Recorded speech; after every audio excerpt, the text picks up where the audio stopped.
Hello, everyone, and welcome back to the Iron Canon podcast, your home on the Star Wars Underworld podcast network for in-depth discussion on the lore, the High Republic, and the whole canon of the galaxy far, far away. We are shining a spotlight on paper canon, on novels, on comics, on all that fun stuff coming out that has come out. Stuff that the industry isn't perfect, but it's still going strong. My name is Matthew, and I'm joined coming to you from the brand new Underworld studio here at Underworld North. Sorry. Gotta just stay on scripture. Underworld North studio here in Toronto, and as always, I'm joined across the continent by your friend and my Mr. Joel Davis. Joel, good to see you again. How's it going? It's going great. We just survived Hurricane Hillary, and I will tell you, it's pretty underwhelming. We've had worse rain in the spring. Yeah, I believe it. And as mentioned, got a new message here, Joel. What's the count? How far are we into the good fight, or how are they into the good fight? We are after a lot to count date. We are definitely over the 100-day mark for sure. But it does seem like things may be moving. They have been talking where they haven't in a long time, so That's good. Who knows? But that's a good sign. That's true. You never know. We're definitely still supporting the Writers Guild and Screen Actors Guild, and that's why we're focusing again on paper stories, on novels and comics, to take the opportunity to shine the spotlight on these creatives. I mean, this is what this podcast has always been about: shine a spotlight on creatives in that space, but also just it's their time to shine, and those things are going well. And Star Wars stories, if you want to talk about Star Wars stories on the internet, here's a great place to do it. Yes, we know the big empire gets a cut of everything we buy, but so do the creatives, and so do they get their attention as well. So hopefully they can keep up doing the good work. We are back from a short break with our first ever best of list this week. We yank the spotlight, as I keep saying here, on the best deserved canon novels with each of our top 5 favorites: adult, young adult, film adaptations, tie-ins, sequels, standalones, trilogy ish. It's all fair game here at the Iron Canon podcast. And we can keep going. You can follow us on socials. Sorry, guys, I'm getting back into the swing of things. It's been a break. I'm kind of rusting it off here. Anyway, getting back into the swing of things. You can follow us on socials on Twitter and Twitch and Twitch and Threads and Instagram at Iron Canon Pod, EYEONCANONPOD. I know our Twitter's gone a little quiet for reasons, for good reasons, and not entirely to do with Elon Musk, but never mind. We're on Threads and we're elsewhere, so check us out. I think I had a good post on Instagram, a good story on Instagram of Carson Teva in a comic book, up at Toronto. Carson Teva in a comic book. So if you found us through Paul Sun Lee sharing us on Instagram, welcome. You can check us out here on YouTube. We got the Underworld YouTube. We got YouTube memberships. You can also check us out on Underworld Facebook, Iron Canon Twitch, Underworld Twitch. I guess that's new.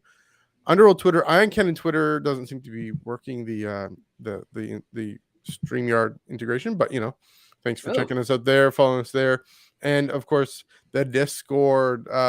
Joel, talk about the Discord events that have been going on. Well, that might be just me, but no, it's just we're on Iron Canon Twitter right now. That's weird. Okay, maybe it just hasn't popped up yet. Okay. So of course, follow us at Iron Canon Pod. Discord. We're going strong at the Discord, Star Wars Underworld Discord. Last Friday, we watched the last 5 episodes of Star Wars Rebels. That was fun. Mm-hmm. We might be doing some game, and we have game and movie nights every other Friday. We haven't decided yet what we're going to do next Friday. So join us for that and all sorts of fun discussion. And also Thursdays, because the flagship, they're on their hiatus. So you and Ben have just decided we're gonna do hangouts on Thursdays to chat and sit and talk about our favorite fandoms and all that fun stuff. And so that's also fun. I don't know how long that's gonna go, but anyway, I gotta say, I was telling Dom the other day, so this Discord, in order to do it well, in order to build a community well, you got to be consistent. In order to be consistent, you got to be diligent, and it takes hard work and time. And you and Ben have really put in the time, clearly put in the effort and the thoughtfulness to be engaging, be present, be there, commenting, asking prompt questions. How are you doing this week? How are you enjoying Star Wars this week? All that So kudos to you and Ben for really sticking with it and doing a great job. And yeah, it's a fun space to keep chatting about things, strike, not strike. We can enjoy that time there. So yeah, check the link down below. I believe the link is Minty Fresh, right? Yes, Yeah, so click that it is link minty below and fresh. join the conversation. There we go. Before we move ahead, we got a pretty interesting comment here. I don't know. We want to dive into that. Love for Rebels. Yeah, that's pretty good. Yeah, it's a great show. Mm-hmm. Can't say why we're watching it, but we just felt like watching Rebels. Why not? There we go. Let's see. We're under 12 and a half hours, 24 and a half hours away. And that's all I'll say about that. One last thing before we get into plugs. We finish plugs. The tractor beam. It's back. It's raring to go. Chris Abbott and I, he's on. We did a trial run a few weeks ago. That's where this even the scrolling thing. You'll see a scrolling thing in a second. The comic book reviews. Comic books come out Wednesday. We're trying to figure out when to do this, and just different given our schedules. Right now, we're settling on Thursdays at 12:15 p.m. Eastern. So get a good lunch break, comic book reviews. Comics come out Wednesday. Read them. Uh, join the chat in the comments. That'll be right here on this channel, Star Wars Underworld channel. Probably using the Ion Canon branding face. This thing up in the corner, this Markian guy. It's pronounced Markian or Martian, whoever you want. I mean, he's going to show up on the tractor beam eventually, right? So we'll get into that in a minute. But yeah, check us out. We did a trial run a few weeks ago and it went really well. So we're going to keep it up this Thursday, 12:15 Eastern time. Grab your lunch, grab your comics, and I mean, don't get your lunch on your comics because that's bad. Unless it's digital, it's fine. grab your lunch, grab your comics, grab your memory of the comics from the other day, and join us in the chat. We're gonna review the comics. We got a whole bunch of books, and another thing we're thinking is I think there's the next few weeks there's going to be one book coming out every Wednesday, and so we're probably just going to go every other week and just bunch the books together and see how that goes. Hopefully that can fit within the lunch hour because I got to get back to work, but we'll make it work. We'll figure it out. So yeah, check us out. Please do check us out on Thursday at 12:15. All right. Speaking of tractor beam, we're actually going to extend the tractor beam right into the main show. So this little that thing down here, that was what I had on the tractor beam. You can check it out on this channel on YouTube. Dark Droids #1, written by Charles Soule, art by Luke Ross, and covered by Lionel Francis Yu. Chris and I talked about it. It was really great. Joel, you read it. What do you think? Oh, that's right, Dark Droids. Yeah, this is my week of Star Wars. I didn't see the week of Star Wars. Like segue. How about that for a segue? Nice segue. That is a segue. Yeah, I read it. I loved it. I was quite surprised. I read that. Ooh, sorry, I'm talking a while. I was most surprised by the actual threat of the Dark Droids. I thought it was all about this Ajax Sigma guy, and apparently no, he's not that villainous, at least not yet. He's got this Pope the Droid thing going on with that robe of his. But no, it is something that apparently Wikipedia is calling the Scourge, which is the Spark Eternal fused with the droid component has now become a new entity on its own called the Scourge. It wants to hate, and it hates all life that is not droid, and wants to just cause chaos. And it is very interesting to see where this all goes. And I'm very interested that it is building off of the previous two Charles Soule events of the whole Crimson Saga, and not just some new random thing. So it's like it's culminating. It's more culmination of what came before. So I'm very curious to see how that ends in the long run. But yeah, I read it and it was very interesting. I can't wait to see where this all takes us as we get closer to Return of the Jedi. Yeah, that was again the question is how does this justify delay into Return of the Jedi? It did. It was great. Again, check out my thoughts with Chris from the other week. We talked about it. Yeah, again, like you're saying, Ajax Sigma, he's not the villain necessarily. I like that droid Pope. That's pretty funny. Maybe there'll be a droid election, have some kind of I don't know what color smoke that would be, but we'll see. All right. Moving on. I listened to I listened to episodes 1 to 4, 1 to 3.5 ish of The Redemption of Jar Jar Binks. Is a podcast from TED Talks. And it's an unfortunate title, but I think they do get into how the title is unfortunate. But it's really fascinating. Ahmed Best. It's basically an interview with Ahmed Best, with other people involved, and really going through what he went through in 1999, all the hate, both the nonsense of Jar Jar ruined Star Wars, and raising the question of Jar Jar being a racist trope, and how that all affected him as well, how that all affected Ahmed as well, and that's the strongest thing, is it really centers him and really centers his voice and gets underneath what he thought and cared about. And yeah, I mean, it definitely reacts and responds to it, but you really get a sense of what you get feel the connection with him and what he went through. It is interesting for someone who never hated Jar Jar, never understood the Jar Jar hate. I never got it. Wasn't as fully online when I was 14 than maybe some other people, but um, yeah, never really encountered the nonsense, or even the more interesting, serious, but even more damage question that was even more damaging to Ahmed. I think the accusation that it was a racist trope, because of everything he put into it, with his um goes into how his mother taught I forget what ethnicity, what people group, but like a drum class, and she was a professional world class drummer in this kind of indigenous African style of drumming in New York City, and how his whole community kind of turned on him for presenting this potentially this racist trope, that he was just being an artist incorporating influences. And um yeah, I really hope. I don't quite know. I mean, I haven't finished it yet, so we'll see if it. I mean, it goes in because of the redemption of Jar Jar Binks. Hopefully, it talks about the fan reaction, in our time, over the last maybe 10 or so years, leading up to that beautiful standing ovation. I believe it was Chicago or Anaheim, 2015. I think it might have been. Which one was it? Was it Chicago, Orlando? One of those.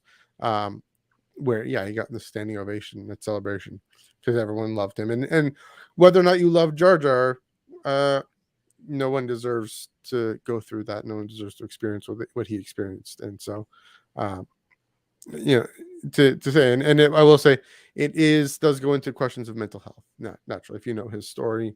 I the depths, I won't do a trigger warning, because I don't go into that, but kind of the podcast does go into the kind of the depths of mental health challenge that he experienced, and things he's talked about in the past. But yeah, this takes the time to go into it, and really fascinating.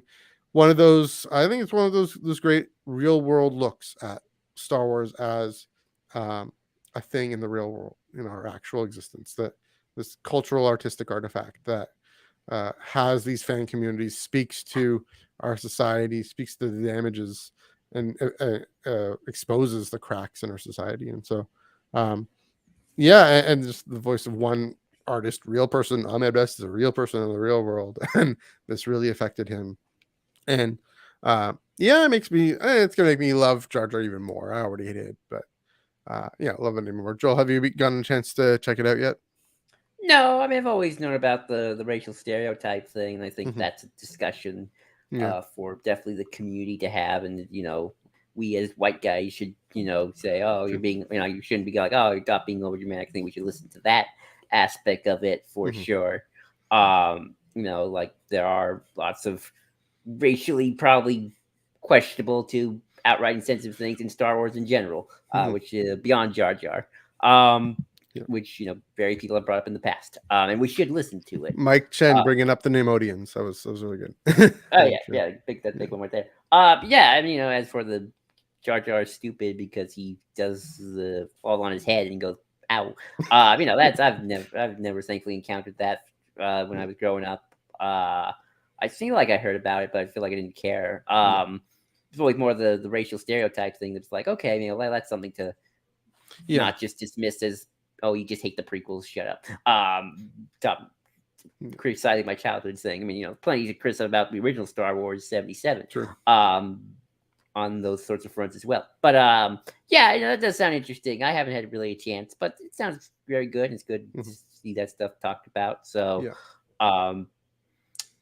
is this I'm just kind of curious. Are the hosts themselves people of color, or are they white people? I think the host is white. I think he is.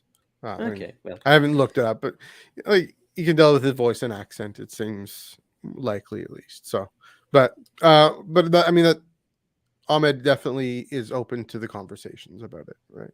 And is willing to have it. So to say Ahmed was willing to acknowledge that the host did his diligence and being respectful, and then at some point the host himself actually does stop and say, "I got to step back and let other people carry on the conversation." But he does give a theory about things like that. So, I definitely 10 out of 10 recommend. I mean, I haven't finished it, but would definitely recommend. Give it a look at TED Talk podcasts. Apparently, they do those. So yeah, it's wherever you get podcasts. When you're done listening to this guy on Spotify, because this is going to pop up on Spotify, check that one out on Spotify. All right. One last thing in the this week is next week coming up this coming weekend, Fan Expo Canada 2023. As promised to the organizers, and they're gracious enough to get me a press pass under the Star Wars Underworld banner. So I'll be able to go and I'll check it out in and around work. Got to be smart about that, but also there's gonna be some interesting Star Wars guests. It's gonna be very interesting, especially Matt Lanter, Ashley Eckstein, and James Arnold Taylor finally coming. They can't talk about their show, and that's the thing, is what are they going to talk about? And I was thinking about that. Who else? I think some other Star Wars guests are coming. I can't quite remember, but of course, Hayden Christensen's coming, and he's coming. He had a specially ticketed event. I mean, so I got Matt Lanter and Hayden Christensen. I want them to meet on stage. That'd be fun. I think they've already met before, but it'll be good to see in person. I don't know if that's going to happen. Hopefully, they can make it happen.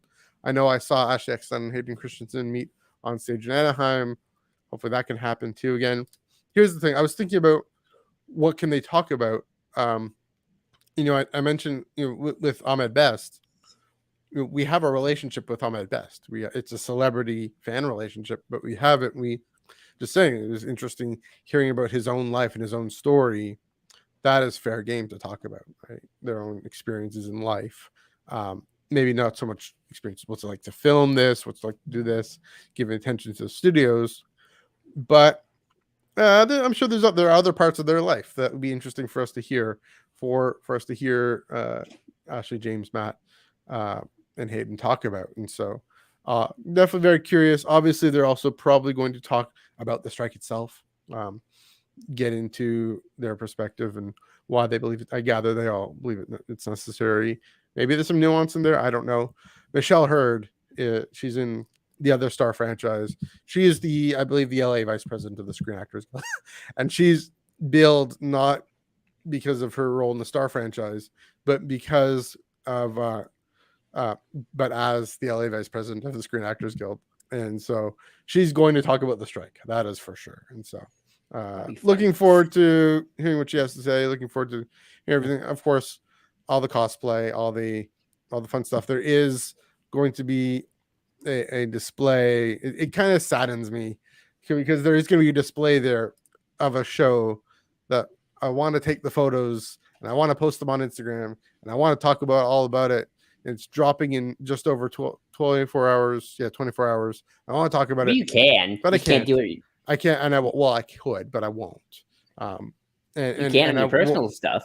Like, don't you? Well, yeah, but so I think what I'm going to do is I'm going to take the photo. I'm going to hold on to the photos. Maybe share one or two in the Discord. I'll say that. But hold off and hold on to all these commentary and all these thoughts. And when the guilds get a fair deal, then we can start talking about them again.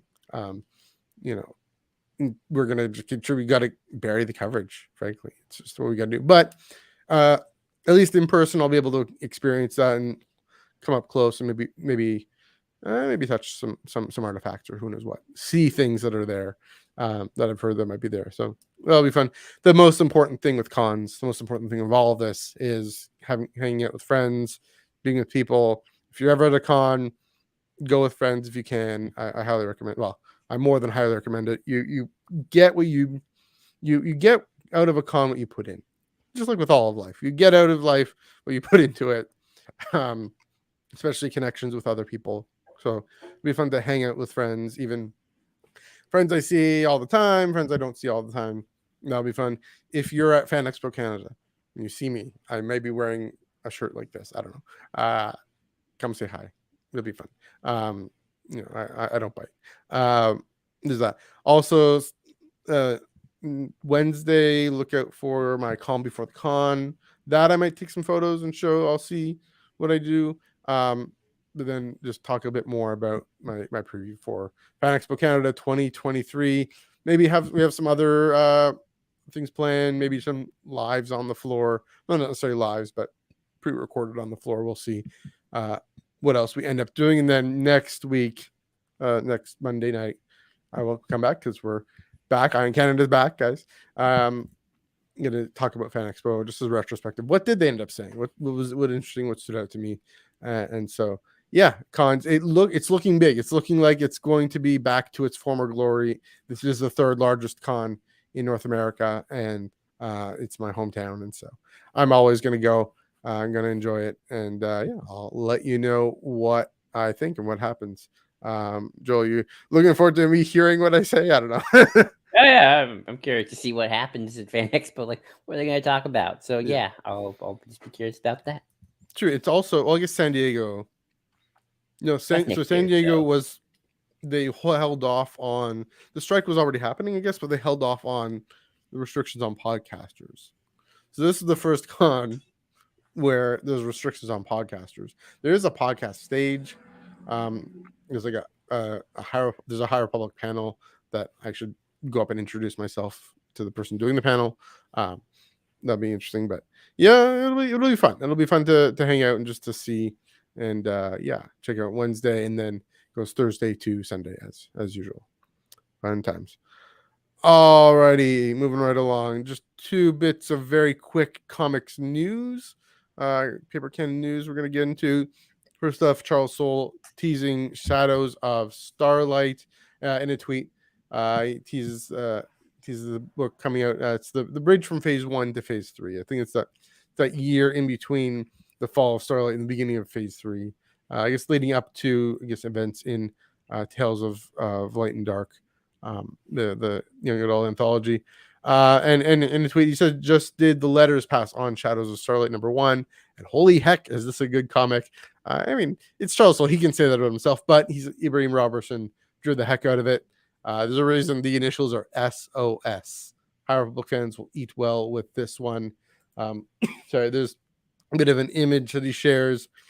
Yoda, it's all in silhouette. Yoda, and then an older, or just a taller Jedi, and then to what appears to be the Jedi Council. So I'm saying none of you will understand. Yoda's in behind that character. Very fast. I wouldn't have worked with the format on StreamYards to show it, but yeah, you can check it, at Charles Soule tweet. And yeah, it's interesting just how much they keep on playing up the peril. In phase 3, phase 2. I'm not done phase 2. I've been still halfway through Cataclysm. Phase 2, the Eye of Darkness. I guess the scene is a little bit more things like so another thing called the What Do You Mean? Another response there, just another character, another drawing. They show up. They keep on playing up the peril. SOS.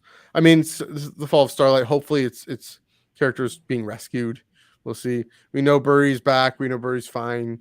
So it's him being rescued. But yeah, they keep playing up this. Everything's going down and everything's crashing down. And then phase 2 and beginning of phase 3. Joel, what did you think of this tweet and this image and all that? I don't know why the tall guy reminded me of Snoke, maybe because he got that bald looking head. Yeah. You can also see the other guy. I thought it was almost like Dooku. I don't know. Yeah. I got more. Did y'all see the other guy? Yoda. No, from the Vader comic. Oh yeah. Oh, is that Keurig? Yep, that's that guy who took Oh, the interesting. barrage Okay. vow. He's Yeah. a guess he's 100. Um, yeah, I mean that's cool. I, I got I didn't nothing much. I didn't expect that because yeah, it doesn't make sense. He's already old in the Vader comic. He looks old in this thing. This is like a reply to the tweet. That's interesting. Anyway, sorry, go ahead. Yeah, curious how they're gonna have to downplay the peril too, because it's sort of like by the time the prequels get to the prequels, it's like, that had been a full scale war since the formation of the Republic. Probably been doing pretty good. Mhm. Uh, so it makes the Nile look like small potatoes. Right. Eventually, so that's gotta have to line up somehow. Um, Mhm. but yeah, I got nothing much to say. Just looks cool. Yeah, I'm curious. looking forward to it. Looking forward to it. One more. We do have images for you here. Let's get this thing up. Peach Momoko. I'm calling it the Visions verse. Can I call it that? That makes sense. This is not any kind of interconnected, but there are some kind of interconnected things. StarWars.com announcing a new one shot from Peach Momoko. And Peach Momoko, if you don't know who she is, she she's someone who basically has brought manga style into Marvel, and has done runs of Marvel characters, and I think has her own original character. Um, Basically in manga style, but in like left to right in the new comics, the current comics format. So I'll show the cover art for it's currently called Visions, Star Wars Visions Peach Momoko #1. They've got to change the name for that. This is from StarWars.com. It arrived in November 2023. It picks up centuries after the death of a major Sith Lord, with a cult called Ankok having grown around the notorious dark side servant. Tata, probably pictured there, leader of the cult, believes she is the rightful successor to the Sith Lord. Meanwhile, a girl named Keiko and her loyal droid Gel are fated to confront this new evil. Momoko's previous work includes a tale in Star Wars Darth Vader, Black, White, and Red, which is great, and a series of variant covers created for Women's History Month. But with Star Wars Visions, she has a chance to make her own statement about the dark side. We really, again, talk about leaning in. This one really leans into just like uh, Visions being Vision season 1, especially bringing them all the anime style artists. Here's Visions comic book. There was a Visions one shot that was they tie into bring into the manga style, but this one really also leans in to the right person, right? Peach Momoko, who, as I said, brings manga style into Marvel. So here is the design of Tata, looking really chill, looking in control, suave on her skull couch. Yeah, looking forward to this one shot. Joel, what do you think of Visions Peach Momoko? Oh, that's very cool. I like it when things get experimental and cool looking. This looks pretty sweet. So Mhm. can't wait to see it.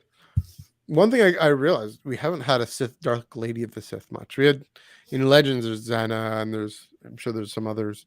I guess Mary Jade for a little bit, but there hasn't been anyone really in the Sith lineage a story about a Lady of the Sith, and so that's gonna be. I wonder if it's gonna be different, nuanced. Kind of too bad. I mean, I want a canon story about a Lady Sith in there and see what kind of nuance, what kind of difference that brings. But We have yeah, Moments Master Darth Shaw. That was the lady sis. oh yeah, that's true. That's true. Speaking of which, I mean, well, that's a Charles Soule character in comics, but yeah, looking forward to grabbing this. So yeah, reaching out tendrils. We get interesting. Visions always plays with this Imperial logo up top here, um, in different contexts. It jerks around the context, and that's why Visions is always kind of odd to me, because symbols only exist in their historical context, in their story that exist around them. And here, Visions is creating this new story for the Imperial logo. I know it might have has been connected to the dark side and the Sith, but I don't know. What do you think? What is a step back and ask this question? What do you think about Vision's use of familiar symbols, Joel? It probably just kind of keeps it in the Star Warsiness. It's like, oh, something familiar. So you know what it was. I Mhm. thought it was actually going to be about an Inquisitor for a second because of that symbol. So, Right. I mean, that's kind of interesting. But yeah, I mean, not not a problem. Just looks cool. Fair enough. Fair enough. Pretty. All right. That does it for news. Keep it locked. We'll retweet things. We'll share things over on Twitter. Yeah, and check us out. We always like to keep an eye on the Paper Canon news, everything going on there. Both Visions and of course Shadows of Starlight, Shadows of Starlight will show up on the tractor beam when they come out. So in a few months. So yeah, just that's going to go strong. And yeah, and Joel, obviously you're welcome if you're able to pop on the tractor beam whenever. We're going to talk about comics, of course, in the main show as well. Okay, let's dive into our favorite Canon novels. Yeah. So first off, I'll set the kind of the ground rules for what we're going to do here, and Joel, I'll let you kind of take it away. This is how it's going to work. So first, we're going to just list our honorable mentions, the 3 honorable mentions that we have all together. Not give too much discussion on it because we got to get through the actual books. But yeah, and then we're going to dive in, go through our list. We're going to use something called snake order, which means you'll see what I mean. So Joel, you'll kick it off, and then I'll do with 5, and I'll do my number 5, and then my number 4. Then you'll do your number 4, your number 3. I'll do my number 3, number 2, etc. So kind of like snake draft order. You'll see why we picked that in a little bit. Another thing, we've set some limits on the reply for a discussion. So say you have your number 5, and I want to reply to it. I can only reply immediately with content if that book isn't on my list, and if it's maybe like 6th or 7th or honorable mention or not even on my radar, or if it's lower, if it's already been mentioned. So if I just say it, if my book is something that's number 4, I've given my spiel, but for you it's number 2, then you give your spiel. You can incorporate my comments into as a response to yours, and then we can have a back and forth. So we don't kind of spoil each other's list. It's kind of the deal there. No, that makes sense. All right. The last thing is, let's just have fun, because we've never done this before. I know a lot of other podcasts do this, but we're gonna dive into that. And Joel, I'll throw this to you first. What is your what are your honorable mentions? I had 4 honorable mentions, but I'll just kick out the 4th one. My honorable mentions. You can just list off 4. That's fine. Okay, my honorable mentions: Rebel Rising, Phasma, Resistance Reborn, and the 2017 Thrawn novel. I wish I put down the author's name for these books. I realized I didn't. Rebel Rising. Now. That's Christy Golden. That's Beth Ravis. Phasma. It's Delilah Dawson. Reborn. Don't remember. Rucker Rowan Horse. Rucker Rowan Horse, and the Thrawn 2017 novel. Who is that guy? Tim Zane. You met my friend Tim. Some who call him Tim. Yeah, no, it's on. We all know this. So yeah. So those are my 4 honorable mentions. You got a few sequel novels there: Resistance Reborn and Phasma. Yeah, they're right on. Mine are Leia, Princess of Alderaan, Into the Dark, and Brotherhood. All of them set before certain time. I guess Leia, Princess of Alderaan. It's set in the middle. You'll see a pattern there. I could have had every single book by Claudia Gray, just my entire list, and I had to hold off on that. But definitely Leia and Into the Dark, kind of prequel-ish. Get my prequel of. Oh no, Leia and Into the Dark and Brotherhood. Mike Chen, I mentioned Mike Chen before. Kind of got a new book in there a little bit. And just the way they dive into these questions around the prequels, especially. But of course, Leia, Princess of Alderaan, leading into The Last Jedi, but set decades before. So, anyways, let's go back to this. I'm navigating 3 different windows here, which I'm not used to doing. So bear with me, guys. 1 second here. What do we up to next? Okay. Go for your number 5. My number 5 is The Rise of Skywalker novelization by Ray Carson. I cheated a little bit and chose a novelization. No, I said it's fair game. Novelizations are fair game. Well, then you know which novelization will probably be if we ever do just the top 5 books total. So I picked this one because I all mine are just ones that I would reread more than once. I really do enjoy Rise of Skywalker. I think it's like one of my favorites to put in of the three sequels. Mhm. Like which actually I gotta kind of be in the mood. Rise of Skywalker, I feel like I put in because it's a lot of fun. But what I like about the novelization is like it, it just fills out the things that aren't filled out in the movie. Not in terms of like lore and answers, just like character motivations and get some time to breathe. Um, Mhm. and it's just a really fun novel to read. Like I was listening to an audiobook, like, oh, this is going by fast. It's like this is paced really well, and I'm just like really having a good time. Kind of like gets into the characters' heads a lot more and whatnot. And I think Ray Carson did a good job of like creating like a thematic Mhm. thread throughout the whole story. So yeah, really like the Rise of Skywalker Mhm. novelization is my number 5. Mhm. It is on my list, so I'll dive in a little bit and say the one thing I know about it, though, I haven't read it. It's not why it's not on my list. I haven't read it yet. I intend to. I plan to. I got it for cheap on Kindle, actually. Yeah, the lore, the backstory for Dathan. I mean, I guess Dathan gets his name in Shadow of the Sith, but uh, just telling us, kind of diving in a way that for the film would have been exposition. In this, it's cool novel lore about what does it mean, how is Rey a Palpatine, what's her lineage, etc. So yeah, and like you said, it seems to have added a lot to that. Yeah, so add a lot to what we know of the film. My number 5, again, keeping with the theme, Claudia Gray, Fallen Star by Claudia Gray. That is a criminally underrated novel. It is the third novel in the High Republic, Phase 1, third adult novel. And yeah, when you think about what it's trying to do, and you think about what Claudia Gray, this is a theme that'll come up again for me. Claudia Gray, she's the master of adult novels and adult characters, the complexity of adult characters. She's a master of young adult characters and their complexities by being more emotionally simple, being able to see things more clearly.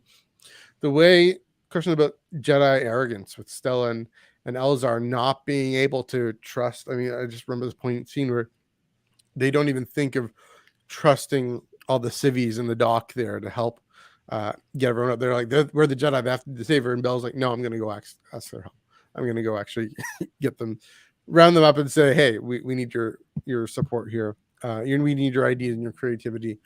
Um, dealing with those generational changes. And of course, with Claudia, her ability to write a scene, to write prose, to write in-depth character, to write a sentence is just unparalleled. And continues in this, you feel the weight of what it means for Starlight Beacon to be destroyed. Yes, everything around it, including in Charles Soule's comic about this guy, Eye of the Storm. Yeah, that also reinforces the weight. Yes, Charles Soule's comic later is going to reinforce it, but I think in here, when you have in mind what Starlight Beacon means and how everything that they've built up, what means now that it's being taken out, then you really get the sense, and Claudia really plays up the sense that yeah, that this is a huge major blow to the Jedi, to the Republic, to um, all this build up to everything Lena So is trying to do, all because some three Nile just snuck on board at the beginning of the book, and you don't really know what's happening until that payoff, that setup is paid off at the end. And so really well orchestrated. I thought it was gripping. I really enjoyed reading it. So it's on my top 5 list, and I know I know I'm kind of a rare bird there, but I really loved it. I don't know, Joel, is that on your list or not? Or No, but okay, I haven't I haven't even read it. okay, Phase 1 really what got me by, and I really stuck with Phase that's fair. 2. I never finished, what's the final part of Phase 2? Path of The Vengeance? yeah, That's yeah, I read that one. I went straight to Rise of the Red Lake. I really wanted to get that that's one, fair. which I'm almost done with. Yeah, mhm, That's not on the list either. yeah, But, yeah, no, I kinda have no opinion about it because I that's never fair. read it. Yeah, Um I'm rare, but I loved it. So I'll move on to number 4. My number 4, Claudia Gray. It's shocking. This is shockingly low for this. This is Lost Stars at number 4. I think the only reason I put it this low is because it's a romance. It's an adult romance, and there are just 3 other books that I enjoyed better. and I like better, and just happen to be. But Lost Stars has to be in everyone's top 5, I think. I don't know if Joel, it's in yours, but Nope. it's not in yours at all. Okay, all right. I've never Have you read read it. it? Okay, No. so you're missing out. Everyone, read Lost Stars. Listen to Lost Stars. It is, I mean, it is a perfect Star Wars novel. It is exactly the beginning of the new canon. What you want to do is you have the original trilogy, but you take two side characters that haven't even shown up, right? We don't know them, Thane and Sienna, and you show them what their story was like, what their journeys, what it's like for Sienna to be sympathetic to the Empire and actually care and believe that Tarkin shows up on their planet, on Thane and Sienna's planet, and he's the liberator of, like, levels the playing field for their impoverished people who were cast out into the mountains. And and then Thane, he does, they both join the Empire. They're restrained by the Empire, but even within that, the powder keg of romance, these young this young blood, really delving into and exploring, probably Star Wars at its most sexual in a lot of ways, more than Andor. Hey, Tony Glory. No, there's been more. I mean, even more than Han and Leia on the Falcon. Yeah, I mean, it's takes that gripping Romeo and Juliet romance and sticks it into the original trilogy. I'd say into the events of the original trilogy. That conclusion at the Battle of Jakku, spoiler, just the gripping, thrilling conclusion to that novel, and what Thane ends up doing. Even the scene, one last scene I'll highlight: Thane, drunk out of his mind, Thane encountering Mon Mothma, and we see another side to Mon Mothma, which we didn't expect to see. So I don't want to spoil too much, but that is when everyone asks. Here's the thing with this novel: is when everyone asks, which one should I read? The most common answer is this one. It's Claudia Gray showing what she can do in setup and payoff. And again, I'm going to repeat this: her ability just to write gripping prose and write gripping character moments, and that's all through, all consistent. I mean, again, it was hard. When I first did this list, it was all Claudia Gray, Claudia Gray, Claudia Gray. All 5 books having to be like Claudia Gray. I got to mix it up. I don't really think that. Is she really the best? Well, she's the best. And Lost Stars really demonstrated, again, this is an adult novel. And I went in not knowing what to expect. Then really being convinced. She sold me Lost Stars more than anything, even more than Leia. Lost Stars sold me on the potential for the young adult genre to really delve into what the human condition is about, the human need for connection and intimacy in the midst of chaos, in the midst of crisis, beyond, across political lines, and not just political lines, but just regime lines, right? Yeah, and that no one is ever fully trapped in their worldviews. So that's Lost Stars. Joel, that's my number 4. What's your number 4? So my number 4, and my number 3, I think, show why Lost Stars will probably never be in my top 5. Actually, before you do, I just want to do one last question though, because Lost Stars. Okay. Sorry, I just thought of this. Lost Stars. It's in the zeitgeist, and it's in the air, in the paper community. What is your sense of this novel, having not read it yet? Oh, I mean, it's probably a fun romance novel that seems to stand on its own and not really need the to tie in. It's like it's a great standalone Star Wars novel with no strings attached, and that's great. Also, I found it funny that the guy is the rebel and the girl is the Imperial. I found that just kind of hilarious. Why is that? What do you think? Oh, because normally it's the guy who's evil and the girl joins the rebellion. True. I mean, I wouldn't honestly, say I think I would have loved. I'm going to be honest. One more thing. I'll just say this before. Yeah. I think I would have liked Lost Stars more if it were lesbian romance. Interesting. Because I'm just not into straight romances and fiction. 6-7 years later, it might be 10 years later. Nice. Yeah. Here's hoping. It's about time. Anyway, your number 4. Go for it. Yeah. So my number 4, Catalyst by James Luceno, a Rogue One tie-in novel. I got a lot of nostalgia for this one, but I got a lot of nostalgia for just the entire Rogue One year. I like that year was just like one of the most biggest Star Wars moments for me and friends back in the day. Um, I read that book before Rogue One. Used to tell people, "Hey, I wrote Catalyst, so I know what's going on. I know the context." It's James Luceno. You can't go wrong with James Luceno. Um, and I really love the dynamic. Kind of, it's like having a little hint of like, oh, this is what Krennic and Galen are all going to be about. It's like there's some is Krennic like he got a thing for Galen? I'm just saying he's coming. And it just like when I watched the opening 15 minutes of Rogue One, it's like, oh, that's Catalyst. I know because Catalyst. I read the book. I got all the context. One of the few books that really actually ties into a novel well and actually like feels like I actually got weight to it for once. Like into a film well, you mean? Yeah, it's like finally, it's like it felt like this was the only time this actually mattered.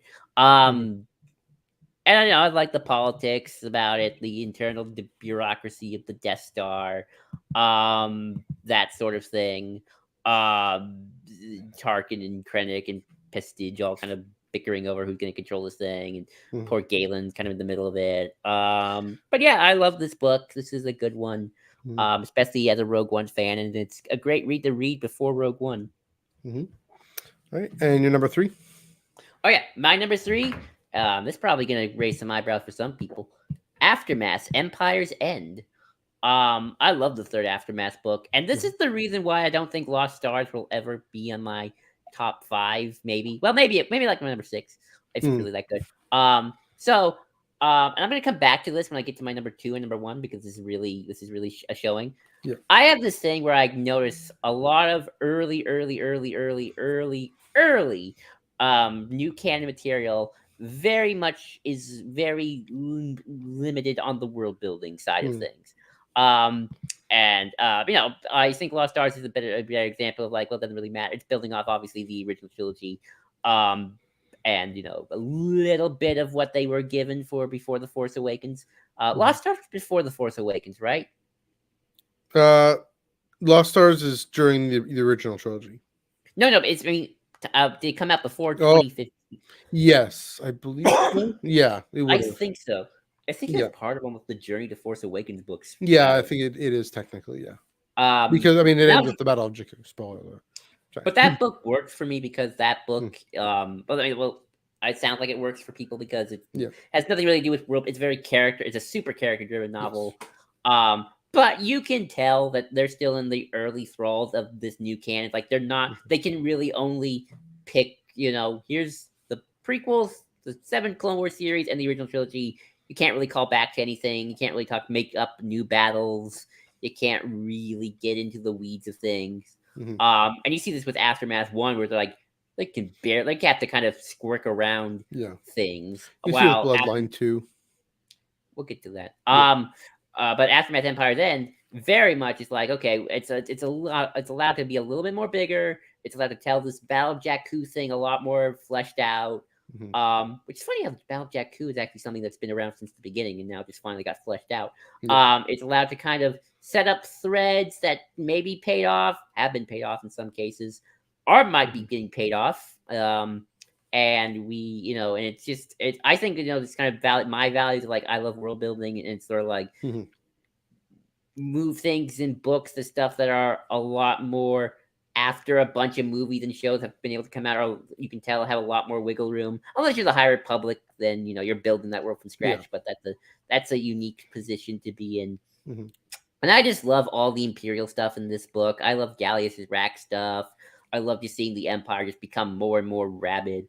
I love the hints to the First Order. The Aftermath trilogy also is just bizarre to me in that those books really hint that this whole sequel trilogy thing is a Palpatine return scheme, even before they brought J.J. Abrams back on. So it's like, when I thought those books were actually going to really start hinting at what the sequel trilogy is about, it's like, it all sounded like Palpatine's ready to come back from the dead. It's like, he's got a plan. He's got, it's like, hey, get set up this First Order and then bring me back from the dead.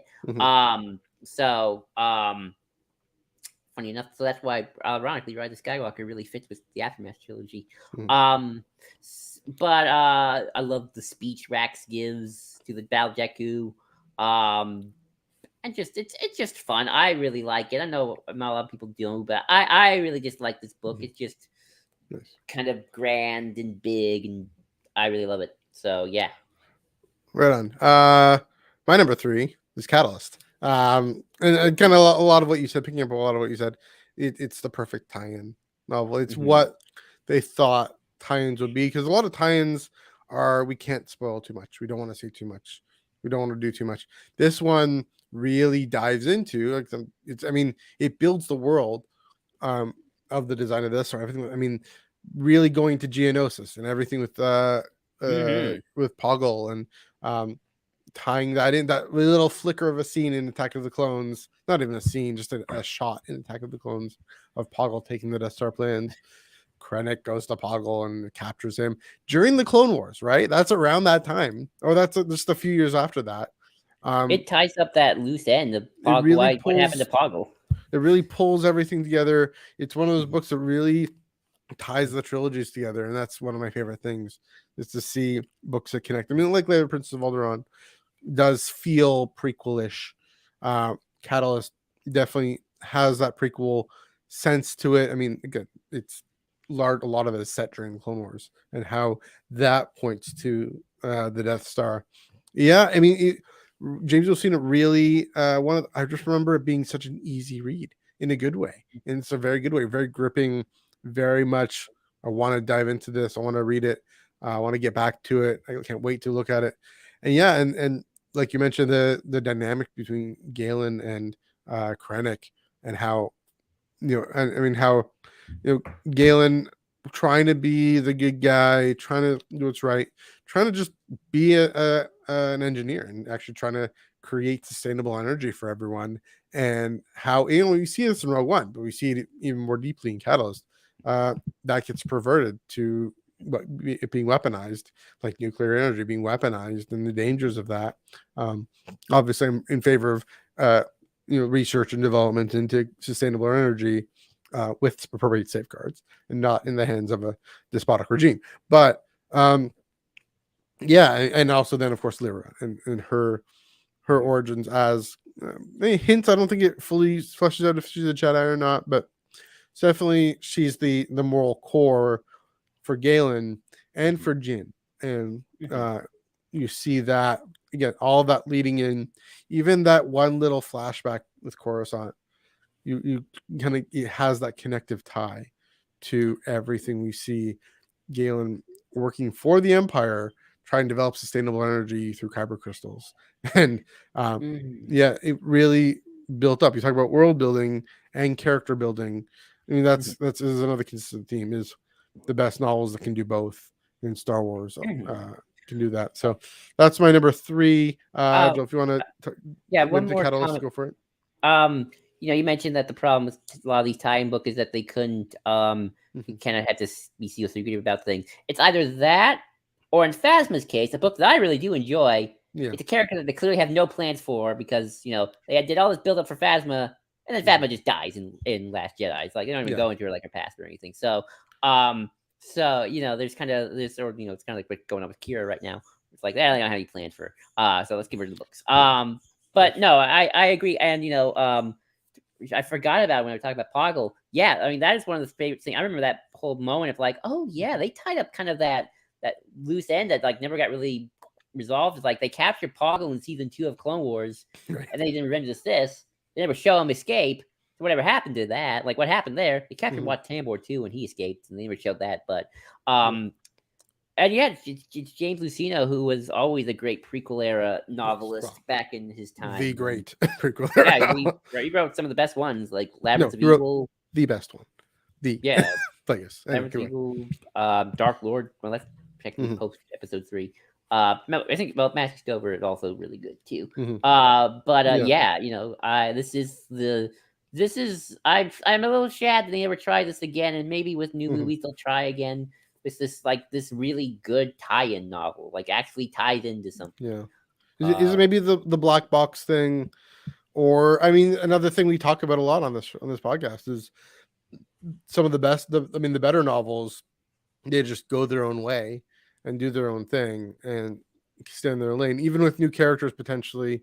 Um, Talk about, say, the Aftermath trilogy, or I mean the entire Honkin' High Republic, right? yeah, Uh, exactly. is just staying in their own lane.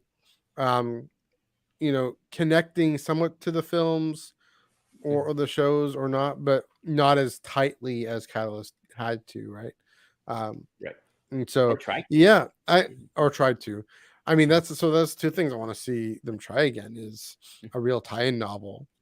I mean, another thing they'll get at is, what if something doesn't tie in, right? Like with the thing I keep bringing up every single time. I know it's annoying. In Rebecca Rowan Horse's, what's it called? The Resistance Reborn, the wedge snap thing. Oh, you know, that's such a beautiful, poignant moment, and then Rise of Skywalker doesn't do anything with it, unless I don't know if the novel edition could have done something with it. I don't know if it does, but yeah. So that's one thing. I want to see James Luceno do something in Star Wars again. I hope so. I think he might be retired. Sadly, Yeah. I know he's getting up in age. He's like 80. TPM Fakpov. I know it's a ways away, but that'll be. Oh man, now I really want that. Yeah. When is that? 2039. I don't know, but maybe you never know. Just have James Luceno write everything on that one. Yeah, that'll be good. Yeah, I'll see. I mean, so I guess this was his last Star Wars novel, right? Catalyst. Yeah, it was. Yeah. So funny story. Funny enough, my number 2 is Empire's End. Oh wow! Yeah, nice. by Chuck Wendig. Yeah, I think. So you talked about popularity and lack of popularity. I mean, Life Debt is the most popular. I love Life Debt. It probably should be an honorable mention, actually. But I think it's better written too. I think it's just like So, but Life Debt is popular. It's just the first one wasn't, and that one is the greatest. The first one is the greatest casualty of the black box. But also, Chuck Wendig's writing style, people can critique that. Empire's End, he really snapped it up. He really was able to, again, another gripping moments that stick with you. That's the thing. And interestingly, we have a few about the Battle of Jakku and the drama about that. The drama of Mon Mothma trying to wrangle up seats to authorize this mobilization to Jakku because the Empire's Imperial Remnant fleet is there, and then of course with Rey and Gallius, that final confrontation on Jakku, that really gripping drama, gripping character drama that does build the world out, right? You have Rey going off in the eclipse, right? You have Mon Mothma and Ray Sloan. We should probably mention that. Yeah, Ray Sloan. Sorry, not Ray Skywalker. Ray Sloan. Ray Palpatine Skywalker from Nora. Ray Sloan going off in the eclipse. Really, really interesting, really well written story for Ray Sloan. I mean, that's her biggest story for sure. Yeah, like you mentioned, I mean, everything with Palpatine in that. I mean, he's also in Life Debt a little bit, but just setting everything up that we do see in the sequel trilogy, but also bringing everything with the story of the original trilogy to this epic conclusion. I say, and this is the thing I say, Bloodline, and we love Claudia Gray, Bloodline set out to do politics. Empire's End does politics better than Bloodline. Again, everything to do with Mon Mothma and Village. I'm trying to get this authorization. I have it in my mind, right? I haven't remembered just an exciting, gripping drama. Maybe I'm weird. I like exciting, gripping parliamentary procedural drama. I don't know, but legislative procedural drama. But yeah, it is this exciting read. And I even remember like coming to the end of the chapter and wanting to turn the page, and oh, she didn't get the votes. Oh my word, I didn't get the votes. Now we know eventually the fleet goes to Jakku, right? But yeah, just to build that up, build up that tension, just showing how the New Republic's struggling to function in that first year, as it would, right? Struggling to decide, something similar to that happens with Bloodline, right? Over the soul of the New Republic, is it going to have a standing army? Is it going to be easy to mobilize and confront the Empire? Just like it was hard for them to mobilize and confront the First Order, yeah, that they're struggling, having these really good reasons to say we are not going to have a standing army. We're not going to rush to fight. But also to say it was a sad victory because we know it's not a pyrrhic victory so much, but um, kind of an empty victory because I mean the real victory is Endor, but again with Palpatine, he had just left the rest of the folks on Jakku just to be the scraps under the table, and the Republic cleaning up the mess, cleaning up Palpatine's mess, uh, ends them in a bigger one decades later. So Chuck Wendig, really fantastic job. That is my number 2, Empire's End. So you've already talked about Empire's End. You can say more about Empire's End now if you want. Yeah. Aftermath in general is also kind of one of those examples of something we talk a lot about paper canon in that lots of ideas and the best ones kind of will go to screen and the not so good ones Mm-hmm. kind of get brushed under the side a little bit or just a little tweaky. Like obviously you got Cop Vance, great example there, Yeah. most direct example. The vibe of Aftermath has always been with the Mandoverse, for the most part. Mm-hmm. I felt That's at true. least. Certain things like just kind of the idea of the Empire just gone. That's obviously now been kind of quasi retcon with Mm-hmm. warlords and someone blue die about to come. Thrawn's actually mentioned in this book, funny enough, in Aftermath. And I Yeah. always found it funny. It's like a non-Zon book that mentions Thrawn. Oh my. Yeah. I always found that like that was Well, an interesting. it's that Thrawn helped them chart the course through the expanse, through the unknown regions, Yeah. possibly through Skywalkers. Yeah. Well, he definitely charted them. So yeah.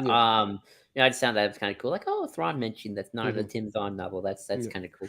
Um, yeah, and once the Mandoverse stuff is done, I hope that there is a book that Mm-hmm. kind of bridges Aftermath, Mandoverse, and the sequels in kind of like okay, well, like maybe like the Rise of Snoke book, like which is why it's Yeah. like as much as I want that Rise of Snoke book now, there's part of me that feels like it'll probably be better if you wait till the Thrawn saga is done, Yeah. and then you can kind of comment on what happened to Thrawn and why he's not around as Snoke is supreme leader of the remaining Imperial forces, all of the First Order. So, Well, what we need is, I mean, where's Ray Sloan? What the heck happened to her? I'm sure that you would comment on her commenting on what happened to Come on, Thrawn. like she's such a major character in this book. She's so great. The last time we've seen her is in that turn based Starfighter squadrons. Not She's turn not a based. character. There are no characters in that book, in that game. No, there are. Well, I know, but they aren't fleshed out characters. You know what I mean? In Empire's End, she's huge and really well done, really well written. What's she up to? What's she doing? Well, I mean, yeah, that's what you tell the Rise of Snoke story for. Yeah, She's exactly. probably gotta go. They better. But I think you should probably wait until after the Thrawn stuff done because you probably want to comment on all this. So, yeah. So that's why Aftermath was not number 3. And you're number 2. I just want to say that's also the Empire's End is the one with the Jar Jar interlude, right? I thought that was Life Debt. No, maybe Life Debt. No, I don't know because here's how I did. I did Aftermath on Kindle. I did Life Debt on Audible. Sorry, Amazon. And then I did Empire's End hardcover, just to mix it up.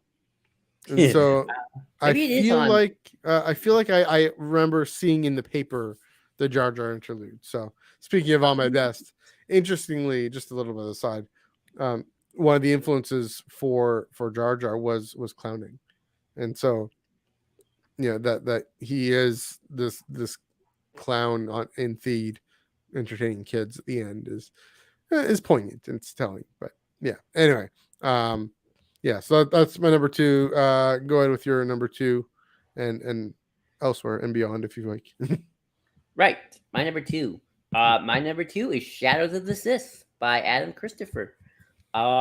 This is kind of the example of you get to now tell a kind of a more meaningful story once the trilogy's done. I really like it. It's got a lot of tie into the Rise of Skywalker novelization. That's where the whole Palpatine clone son thing comes from. Otherwise, you think Palpatine and a lady make a kid. So there's that. It's great to see Luke. Obviously, a good Luke story.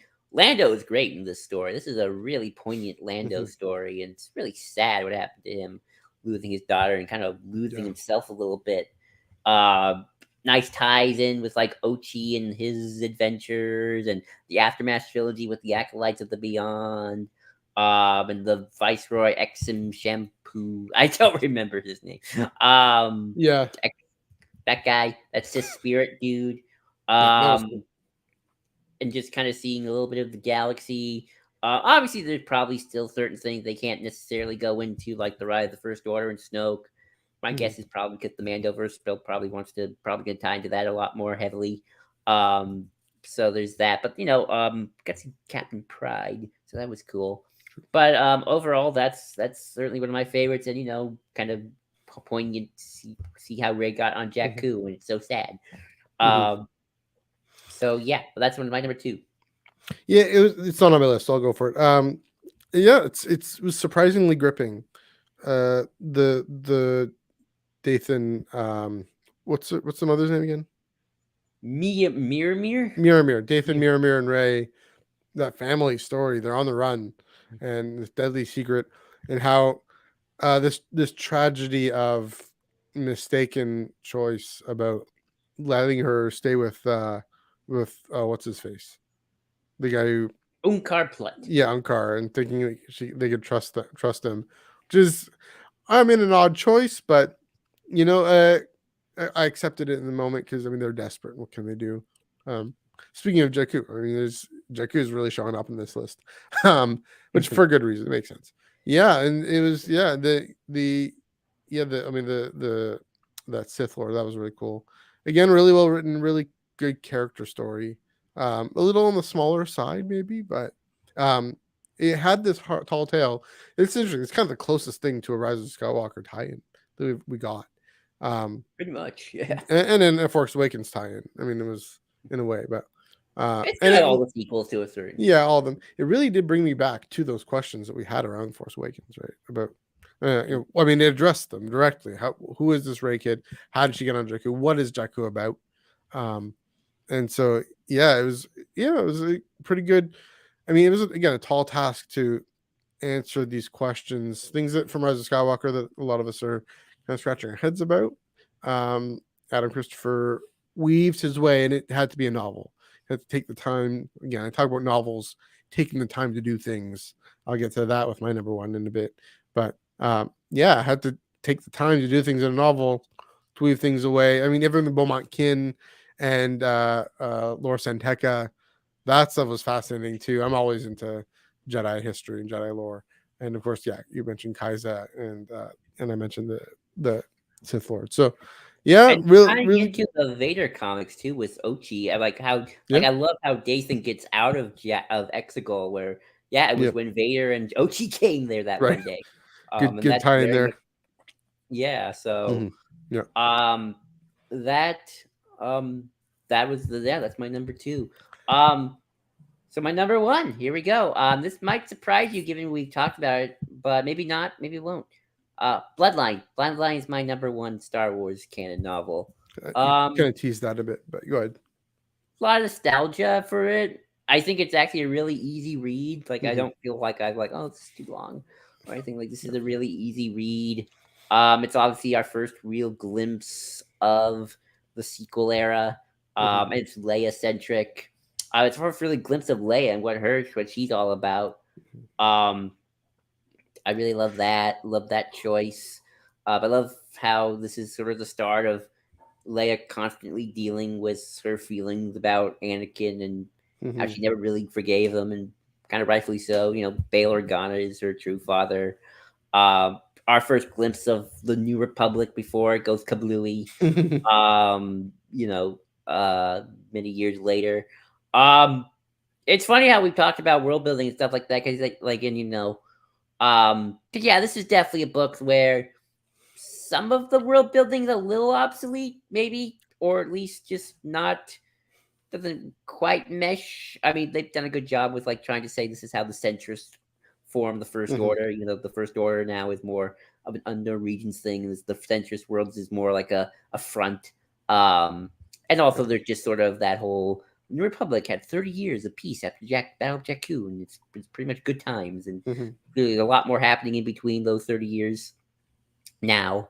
But yeah, I just really liked it, and obviously you can tell they can't talk about Luke, they can't talk about Ben Solo.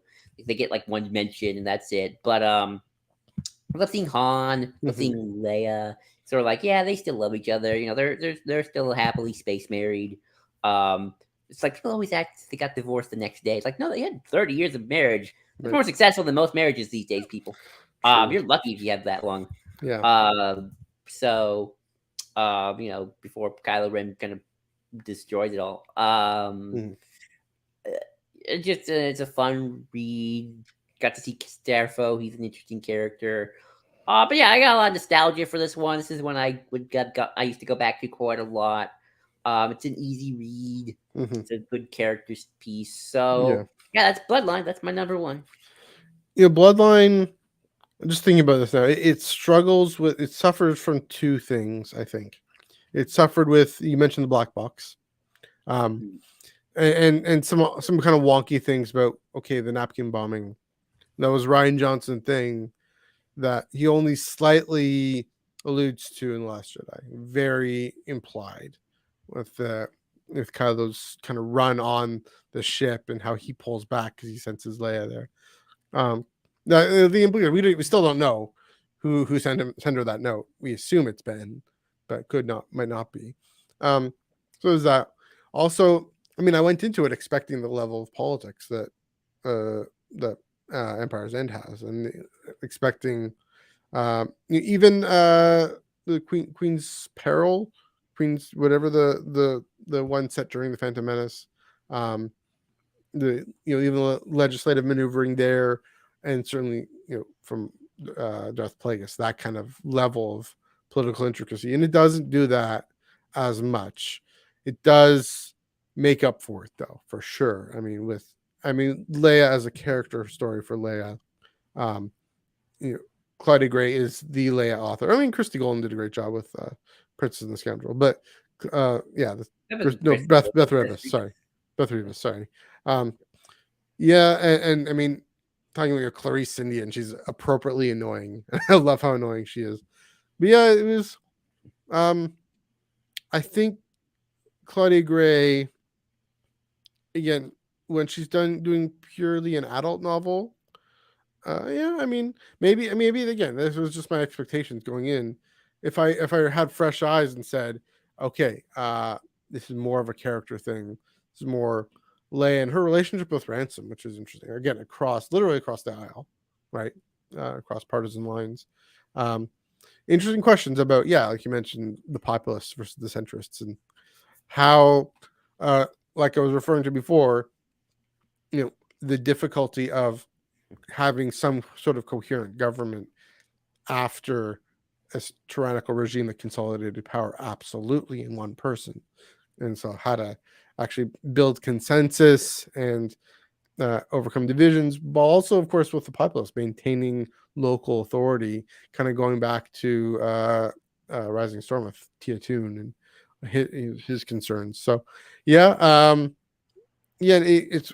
it's probably it's odd to say now that I think of it. I mean, this is an odd thing to say at all, right? I mean, all of Claudia Gray's books are incredible. This is the less incredible one, I'd say, which is it's your number one. I respect it. I get why everything it builds towards the sequel trilogy. Our first look at the New Republic, finally, we get something at all, right? And maybe everything we get in that will tie into what we'll see in the Mandoverse. Everything we finally get that New Republic story, which I think in about 12 hours, 24 hours, whatever, we're going to start getting that story. I wouldn't think of what we're going to get as a New Republic story. No, but we're going to get a little more than we have, right? The trailer. Probably, yeah. But then ultimately, like you're saying, we're going to hopefully get a New Republic story. Yeah, there's going to be some, like, the spirit of Bloodline is going to be there. The tensions that end up breaking out into First Order and even Resistance will be there. Leia going on our adventure to uncover this First Order threat that's there. And so really well built up. Again, when it comes to Claudia Gray and her ability to write prose, I can't say that enough. So I don't know if you have any more to say about Bloodline. Nope. I just really like how close it is to the sequel era, and I wish we get more. Hope we get another book. I mean, fun fact: I think they've retroactively now made Bloodline the start of the quote unquote rise of the First Order era. And I hope we get another book set in that era. I hope we get something set in that era. Animated show, TV show, something. Flesh it out more, please. Here's the one thing I want them to retcon about Bloodline. I want them to just say it's set earlier than it is. 6 years is not long enough. 7 years. 7, whatever. I think it says 6, isn't it? In the anyway, I think it's supposed to be 7 years before 6 or 7. Really, what's your problem with it being so close to TFA? Because I need everything with the rise of the First Order and the fall of Ben Solo and all that to have happened later, or to have happened earlier than the Force Awakens, and so they're just more build up time. I think it's supposed to. I thought Bloodline happened when Ben Solo falls to the dark side, though. I mean, they could have made that clearer. I guess I don't know. I think that all happens around the same time. I think Ben Solo's been Kylo Ren for 7 years. I haven't thought that. Like, I thought that happens later, and I was surprised by that. I can look it up for you on the. I'd like so the 10-year mark, the midpoint of each trilogy seems to be a sweet spot, right? The midpoint of between the prequels and the originals, with Leia Prince of Alderaan, with the Disney Plus show and the film that came out. I said Disney Plus show with Kenobi, the Kenobi show. The comics, the flashback comics for Kenobi set in that time. That seems to be a sweet spot. Shadow of the Sith, I mean, that's set. When's that set? That's set around 8-9 years before, right? I mean, how old is? Around there. So that to me is more of a sweet spot, I'd say. I mean, maybe that's just like a film structure thing, like the turning point towards it. Nope, the entire sequel trilogy takes place in a year's time. So the sequel trilogy does. I mean, when is Bloodline set? Bloodline is 28 ABY. Yeah, that's way too late. And the rise of and the Force Awakens starts in 34 ABY. Yeah, I want to see 30, 35. I still don't get the problem though. It just doesn't seem realistic for that to be that close up, right? Like maybe I envision a bit of a younger Leia. Maybe I envision. That's still. Let's see. When did you want the? Let's see. The New Republic era is from 5 to. Let's see, like 4 ABYs when the aftermath happens. Yeah. I don't know. I don't think that's that. I think that's pretty long. That's like 20 years. That's how long it took for World War. No, as in I want it earlier than The Force Awakens. It just feels like things are half baked, and that's intentionally, right? That it's supposed to be Bloodline is supposed to be the turning point, the hinge point, right? So you want so Force Awakens is 34 ABY. Yeah. Bloodlines is 28, so that's 7 years before Force Awakens. I want 23, 24 ABY. Really? I don't think it makes that big a difference, though. You could be right. I don't know. I mean, that's an interesting debate we could have. I honestly think having Kylo Ren be Kylo Ren for that long is actually a bad thing. Because if you want him to be redeemed, I think you want Kylo Ren, he's dead already, so. Yeah. I feel like the whole point of him, if you want him to be redeemed, you can't have him be like Vader for 30 years and do massacres. I always felt like, honestly, I always felt the whole Kylo Ren thing was like, he's only been doing this for like a year and he's not happy. Like a Vader wannabe. Yeah. Yeah. So, everything kind of ruins that for Kylo Ren. Like 7 years is Kylo Ren compared to Vader's 30. I'll think about that. Okay. I'll think about that.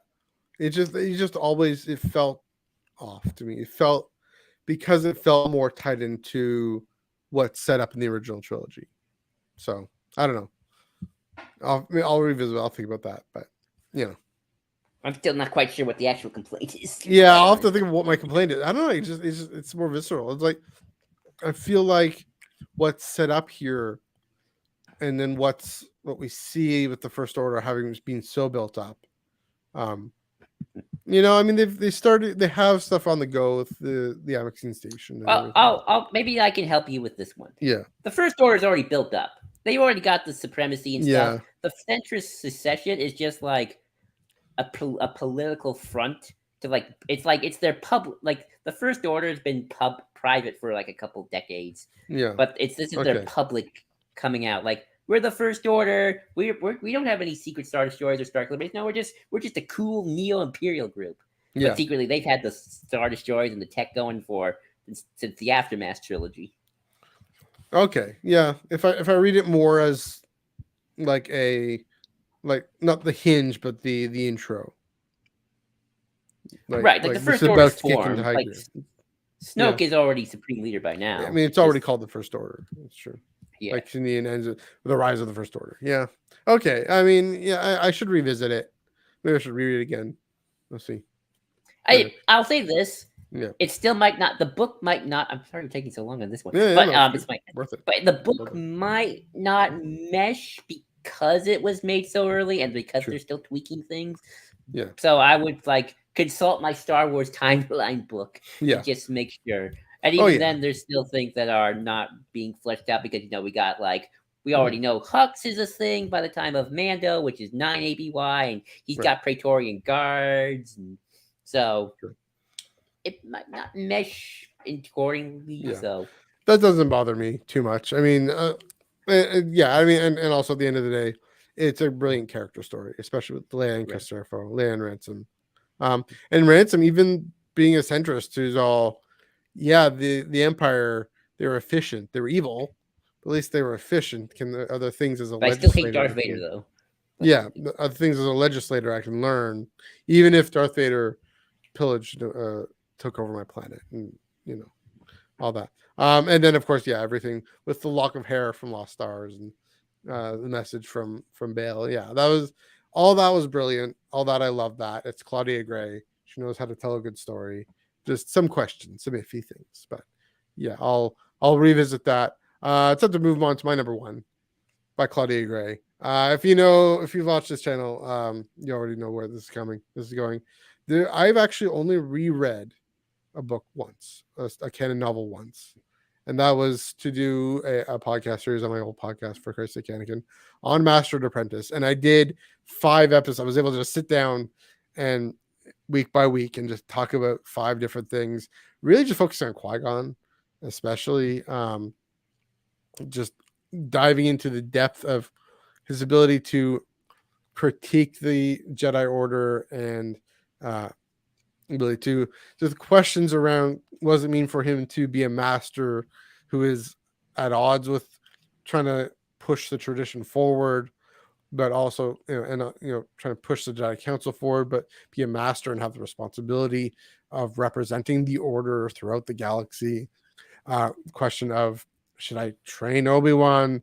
What does it mean to train him, but also have a detachment from him? Is that what is best for him? Should I go on the council? And is that the best way for me to serve the will of the Force? And the depth and the detachment he's able to see with the situation in the Checker Corporation, everything going on that planet, and then you have Obi-Wan and everything he's struggling with trying to follow the rules so much and trying to impress his master and just being so anxious about that, and running to Princess, I forget her name, and oh goodness, I should memorize what her name is, but anyway, everything, the dynamic between them. He wants to save her. Turns out she's the one behind this terrorist threat, but it's a noble terrorist threat, trying to I should say noble terrorist, a freedom fighter. They're freedom fighters trying to kick this corporation out of her planet. She actually takes over, and she doesn't be the symbolic.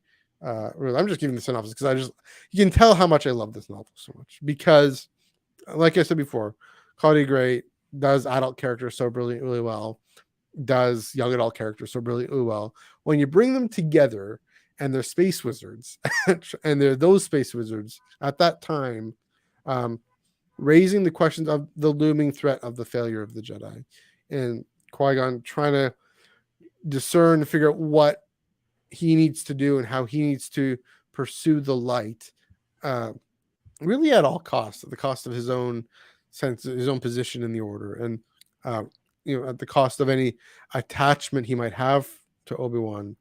And then Obi-Wan seeing his bumbling fault, but his willingness to actually do the right thing for good reasons, for not so good reasons. The dynamic between the two, a few years before that film and leading into that film, and it's, to me, it is the perfect Star Wars novel. It combines everything that is truly great about Jedi and about Space Wizards, about the Force, about that time that I love so much, the prequel era. And again, her ability to write dialogue, her ability to write prose, her ability to set up and pay off at the end. And that one line that does really stick with me: it's not a cosmic game, not following the light because I'm going to win, because it is the light. And that just defines the Force for me, defines the saga for me in such profound ways. And Claudia Gray was able to, you want to talk about a creative who caught George's vision and took it in this direction, really heavily inspired by the film, for sure, and the characters developed in the film, but really took it in this deeper direction that only a novel really can take the time to do. Master and Apprentice does it. I read it again, and it was not, because I tend to get kind of bored or tired of them. Not because if I know what's coming, but it was a profound, really great reread and really interesting read. And it became my favorite novel on reread. And so, yeah, Master and Apprentice. Though. You gotta, I feel like you can always have different opinions after you reread. Yeah, and I appreciate, I loved it even more, just diving in and thinking about it more, and that definitely helps. But yeah, it's definitely, it's going to be my favorite. It's going to be hard to top. Maybe something in Phase 3, maybe something by Claudia Gray in Phase 3. I don't know, but yeah, rounding up my list, third Claudia Gray novel, Fallen Star, Lost Stars, Master and Apprentice, definitely in there, most deserved. Joel, have you read Master and Apprentice yet? Yeah, I'm gonna be honest. I feel like I had the opposite opinion of you. I didn't find it that memorable outside of that like line. my opinion of Bloodline. Yeah. Like I remember a little bit, like Kenobi and Obi-Wan. That was kind of cool. Mm-hmm. Like Kenobi, not sure if Qui-Gon was gonna join the council or right. become a master. Remember the one Texan Jedi dude? Oh yeah, who, Rail Avros, inspired by Averroes. Yeah, it was fun. Remember him? Mm-hmm. I just remember like certain characters and like how they presented. I don't remember really anything about the story. Princess Fenry, that's her name. Yeah, I don't see. I didn't remember her. Yeah. I just remembered that by the end, Qui-Gon and it's like, oh yay, my master's actually gonna stay with me, hooray! Yeah. Of course, that line, which is actually a really good line. Yeah. So yeah, I kind of have the opinion you have a Bloodline, which like I don't really remember much of this. Well, I remember what happened in Bloodline, but yeah, that's true. It wasn't as impactful as it is for me, which that's art. That's how art works. I remember being somewhat excited because I do love me some Qui-Gon. I think it was coming out before Kenobi. No, it was Brotherhood. Years before. Yeah, Brotherhood came out around Kenobi. Right. I feel like that was because we were. Yeah, so that's right. So yeah, I remember those little moments. Those are fun. I feel like I also had time with the Cabin Scott Count Dooku thing because Count Dooku was mentioned maybe. Yeah, there's even overlap moments because it goes back into, because Qui-Gon shows up as like Master Qui-Gon, as Dooku's former apprentice. So yeah, right. I remember that. So yeah, I remember stuff about it. Definitely didn't have much impact, but I remember stuff, and I enjoyed it. I don't think I hate any Star Wars book. That's fair. So yeah, I remember that's kind of all I got to say on that one in particular. I'll say this with the 3 Claudia Gray novels I picked, and probably, those 3 specifically. And we've talked about world building and character. Fallen Star, Lost Stars, Master and Apprentice. She has a way of making the story feel large and really fill it out by giving character perspectives on the galaxy. Now, of course, Qui-Gon, Master Qui-Gon, he has a perspective that's very well studied. Um, Master Avar, Master Elzar, Master Stellan, or Knights, Jedi Elzar, whatever. They're going to have perspectives, and everything Starlight symbolizes. Yeah, able to dive into the tensions as representative with Master Apprentice, the struggles and the motivations as representative of the struggle for the soul of the galaxy, and really in our world, the soul of moral integrity versus political gain that we struggle with. You're talking about a massive corporation and how we have this young upstart princess rising up against it, right? Character moments that fill it out, and maybe that's true for all of our top 5 lists. So yeah, Master Apprentice is probably another reason why I love it. But yeah, My favorite, I honestly think my favorite Claudia Gray novel, if we're just doing Claudia Gray novels, actually isn't Bloodline, despite the style. I think my favorite Claudia Gray novel is Leia, Princess of Alderaan. Both Leia books. Let's say that one's my favorite of her. Even though Bloodline is your number 1 overall on the list. Yeah, but I think that's just overall because I got a lot of different, sequel trilogy. It's kind of expands on stuff sequel trilogies want to deal with. It's Leia, so it's kind of got all 3 thing going for it. So yeah. We didn't come up with logic for these lists. But yeah. Our topic, Finn, is what our favorite canon novels are. We're reading the comments section. But yeah, that is our favorite novels. So if we have a little time, I thought we might as well just use it to kind of just decompress and just kind of go over. Yeah. I thought we'd have a fun thing and go over each other's list in terms of like. So I'll just ask you the question, Matthew. When I did my top 5. Was there anything you noticed? Like, I sometimes just do this subconsciously. So it's like, what would you notice? Like, if you were to analyze my list, what'd you notice? I don't want to say question, like question your list, but like, what'd you notice? What you kind of notice I prioritize? What you just think overall, etc., etc. Hashtag sequelist. Everything that really dives into what the sequel trilogy is doing and saying, and fleshes it out and builds it out. You're really drawn to very clearly, right? And that's clearly where where your energy or your fandom is focused on it, and I'm here for that. So yeah, I mean, that's the first thing that really comes to mind. World building around the sequel trilogy, and the lead up to it especially. And so but then of course, the way, including with Bloodline, the way character serves world building, and that's something that Star Wars is really, I mean, the whole genre fandom does and has to really do well in order to be an effective thing. Andor is the one weird exception, a little bit, maybe not. I don't know. I'm just gonna think about that, like, because Andor isn't fantastical world building; it's still world building. Oppenheimer's world building, but it's true. Catalyst is on. I wouldn't call Catalyst fantastical world building. It's very Andor-y. No. And also that's not sequel trilogy, but that's so there's exception there. Yeah, it's true. But yeah, those are the 2 things that jump out for me. For yours? Yeah, for me, what jumped out with yours was I was shocked there weren't more High Republic things on the list, especially that high. I thought Light of the Jedi would be like in the top 5, or what's the Captain Scott Phase 1 novel? Rising Storm. Rising Storm. I was surprised you also had Catalyst and Empires and so high up on the list as well. That was what shocked me kind of the most. The Claudia Gray stuff, not surprised. We talk a lot about that. I wasn't shocked Master Apprentice was your number 1. You talk about that one a lot too. That was certainly not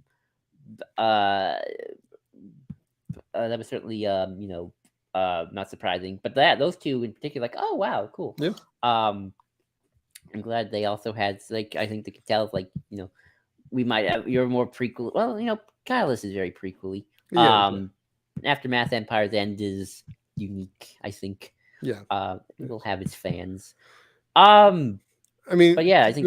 what was kind of the rationale for your list? Because overall, Oh, overall, I pick things that I have reread more hmm than once because most Star Wars books I'll probably read once. hmm Time yeah, busy, they're long. I read on Audible books. Um, so the higher it is, the more likely that means I've gone back and reread it more than once in some form or another. I used to reread Bloodline quite a lot. interesting. I have just recently gone back to Empire then like sometime last year when I had my hmm hiatus from High Republic. It's like, Right. oh, what am I going to reread that I've already kind of read once now that new things aren't coming out? Um, hmm Obviously, Shadow of the Sith was sort of like one I was super hyped for, and it did Yeah. not disappoint for the most part. And I'm still waiting to kind of like, how did Palpatine, what did Palpatine do on Exegol, and what did he plan? I think I'm gonna have to wait till Mandoverse is over for that one Yeah. to come in. Um, and as for our final question about, Well, I mean, I want to dive oh, in, yeah. Okay, just okay, give go ahead. mine, just Sorry, explain. you're duh. So I could have totally had Into the Dark and Later Prince of Alderaan in my top 5. I could have had all Claudia Gray. I could have had Midnight Horizon by Daniel Jose Older, because my guy Reith Silas. Part of it is I wanted to mix it up too. I wanted to remember. Oh, I really love Catalyst, even if it isn't really about space wizards. I really love Empire's End. It's not really about space wizards. It's about politics. It's about the world building, the dynamics that led to the Death Star. Just two really well written novels. The dynamics that I mean, I love politics too, right? I mean, West Wing and House of Cards are also in my jam, in my wheelhouse. That what's it called? That Nan Bacco Star Trek politics novel for Articles of the Federation. Going back, I really love that. I don't know if you've read that one. That's a Star Trek politics novel. I've never read a Star Trek novel, actually. Not because I don't like Star Trek, I just never read one. Articles of the Federation. You should read that one. That one's great. So yeah, I mean, undergrad in political science. So bringing that in, throwing that in, but yeah, I mean, given more time, given how much Reith Silas maybe will grow on me, yeah, I could see Midnight Horizon getting in there too, especially in that moment. That should really be an honorable mention too, in the moment where he's knighted at the end. Really was really beautiful. So yeah, but again, I wanted to mix it up. I wanted to make sure my mind was going into the different directions that Canon has gone, and yeah, so that was that. Anyway, there's my answer for that. Yeah. I think going over this book, and we've talked about this Yeah. a lot. Sorry to hear a dog barking. Okay.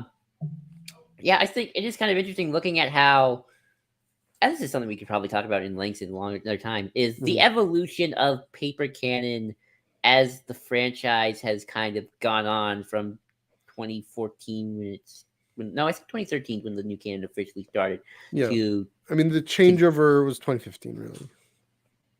well, no, I think New Dawn Yeah, whenever a that's New Dawn came out to today, yeah. because you get the really early stuff, which you can tell was very much shackled by the black box of Yeah. just we don't know what the sequels are going to be about. Mhm. And just kind of rebuilding the eras up from stuff that's already more established, like the original, the Mhm. prequels. Obviously, had a lot to work for from Clone Wars, of course, but stuff like Rogue One definitely you could tell affected how things moved forward. Bless you, and Sorry, guys. Rebels obviously was a big one. To today, where Mhm. maybe I think in some ways, and this is kind of sad in one sense, but maybe it's for the best. I don't know. I think it depends on your personality and your viewpoint of all how the show works. Is sort of I think they've sort of kind of figured out Mhm. okay, obviously High Republic is a unique beast of Yeah. building its own era and world from scratch. So you're gonna kind of see kind of more of an opposite where stuff in the later timeline is gonna kind of more incorporate that as that era gets built into like, hey, Luke Mhm. Skywalker finds stuff of the Nile, or stuff I like mean, that. that's happened in comics, right? Yeah, exactly. But also, kind of for the solo one-off books, maybe keeping it in that Dark Times, a little bit in that original trilogy. Actually, it's funny they don't really have a lot of books in the actual from a New Hope, post a New Hope, pre Return of the Jedi era. Funny enough, It's I all was actually comics. thinking, yeah, I Yeah. kind of would like that just to kind of like some non-Luke Han Leia stuff What again. Like was the Heir give to me some the Twilight Jedi or Company. whatever it's called? I Well, think. yeah, but I want more like Twilight Company or something Yeah. like that. Rogue Squadron, Mhm. Draven, the novel, Yeah. Dark Time stuff, and obviously, kind of with the sequels, they've kind of kept it somewhere in that periphery and only dealing Mhm. with things that are more directly sequel tied in because Mandoverse is still happening. But yeah, it's kind of interesting just kind of seeing the Mhm. books evolve from like stuff like what I love, like Bloodline, but you can Yeah. tell it's like very like harkened by the fact we only really build off what we showed you in Fourth Awakening because we don't have no idea who someone like Snoke is or anything like that. They haven't, and they didn't until Red Skywalker. And then you kind of got the Shadow of the Sith, kind of like, okay, at least we got a good chunk of the sequels done where you can really build off of it. Mhm. Obviously, we don't know like how did Snoke become Supreme Leader and whatever happened to Ray Sloan. We don't know yet. I'm just kind of watching the evolution of some of these paper canon over Mhm. time. Yeah, definitely makes for a a full episode we can do another time. But yeah, I mean, I think it gets back to that question of tie-ins versus standalone. Um, and why we talk. I mean, like the thing I'd love a catalyst level tie-in, like I was saying.